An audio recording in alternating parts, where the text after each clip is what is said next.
Hey, I'm Robert, and this is my new series, Dirt from the Dungeon, a series where we talk about various goings-on in the news and the guitar industry. But first, before we do that, don't forget to stick around until the end of the video to hear the new segment called Stupid Shit That People Paid Me to Say. So, let's get to some dirt, shall we? Gibson has revealed the very first Gibson Dave Mustaine signature model, and it's, quite honestly, it looks pretty much like I expected it to. It's a flying V with an Explorer headstock, which is, that's pretty much Dave's thing. Dave Mustaine likes 6-in-line headstocks, as opposed to 3 and 3 on each side. And he also, of course, anybody who is familiar with Dave Mustaine knows he's a big fan of V-shaped bodies. So apparently, according to the interwebs, this is what his first signature model is going to look like, and it is going to sell like hotcakes. Seriously, if you're after one of these, you need to either get your pre-order in now because it's still probably going to be a wait, and even and if you don't get your pre-order in now, you're probably not going to see one of these until 2023 easy.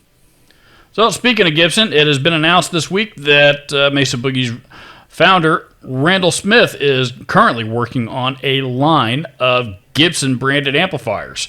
There hadn't been any word yet, at least not that I've seen, of whether or not he's going to resurrect any of the old models, like the Skylark, or some of the other amps from that era, or if this is going to be a totally brand new line of amplifiers. American made, I'm quite sure, just like all the rest of Mesa Boogie amplifiers. If you weren't aware, by the way, Mesa Boogie was acquired by Gibson here earlier this year, and it raised a great big huge hoopla. Diehard Mesa Boogie fans are afraid that something bad, afraid that the company's going to go downhill, which has not happened at all. So, by the way, if you're looking to buy a used Mesa Boogie and the seller has it listed as a pre-Gibson or something like that, it means nothing. It's the exact same thing before and after Gibson acquired the company. So don't let that fool you into paying more money for it. At any rate, I have always considered Randall Smith to be a genius amp designer and amp builder. I'm very much looking forward to seeing what he comes up with for us. Eric Clapton has won a lawsuit against a 55-year-old woman trying to sell a bootleg CD for $11 on eBay. Not only did Clapton win the lawsuit, but the plaintiff in question now has to pay thousands of dollars. I believe I saw it was upward of $4,000 or $5,000 for court fees and copyright infringements and stuff like that. Well, I certainly feel bad for the plaintiff who lost, because it seems that she was not aware of what it was that she was selling. She just thought it was a good old-fashioned, just an Eric Clapton CD that she could get $11 for on eBay, and that was the extent of it. She wasn't aware that it was copyright infringement and all that kind of stuff. So I do very mumuch feel sorry for her, but the truth is, I'm with Eric Clapton on this one because copyright infringement ain't cool. Artists work really, really hard to produce the music that they produce, and they should absolutely get paid for their work. And for the record, I do believe that is absolutely what this was about, and I think that the record label and the attorneys, had more to do with this than anything else, because Eric Clapton doesn't need $4,000. He can make $4,000 playing one gig, a small gig. Eric Clapton doesn't need $4,000. This is not about the money. This is about protecting his intellectual property. Judas Priest's Richie Faulkner is back at it in the studio after having a life-threatening heart aneurysm. That's right, if you weren't aware, Judas Priest guitar player Richie Faulkner had a heart aneurysm while they were playing a show. Of course, Judas Priest ended up having to cancel the rest of the tour. And it was a very, very scary situation for Mr. Faulkner because, as I mentioned, it almost killed him. And he spent some time in the hospital, and apparently now he is recovering well and back at it. He's working on a new album, I believe, with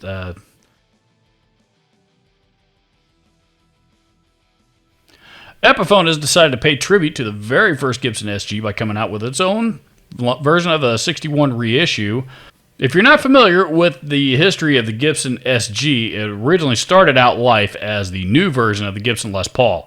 In 1961, Gibson changed the design of the Les Paul to what we now know as the SG, and kept it that way. That was the Les Paul up until 1963, I believe. The problem was Les Paul himself actually hated that guitar, demanded his name be taken off of it, so Gibson had to rename it, and they renamed it the SG, which stood for Solid Guitar. Nowadays, particularly the 61 Les Pauls are very, very valuable on the vintage market, and Gibson has done a gazillion different tributes to that guitar over the years. This is the first one, though, that is going to have the Epiphone brand on the headstock. And more importantly, it's going to have a set of USA electronics, specifically the Gibson Burstbuckers. I didn't see which versions of the Gibson Burstbuckers are going to put it in there because there's 4 different ones.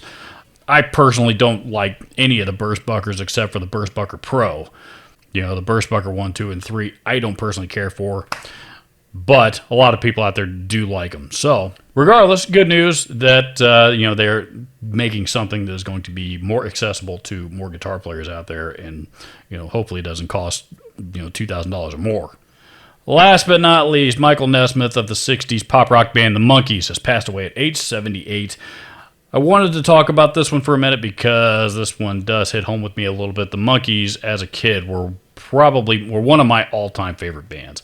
My mom got me into them when I was a little tyke, and I have always loved the Monkees. Michael Nesmith, along with Peter Tork, are probably the 2 lesser popular characters on the TV show that they also starred in. But Michael Nesmith was also by far the most musically talented, and he really never got credit. Got the credit that he deserved for that. Mr. Nesmith, thank you very much for your contributions. You will be sorely missed. And now it's time for Stupid Shit People Pay Me to Say.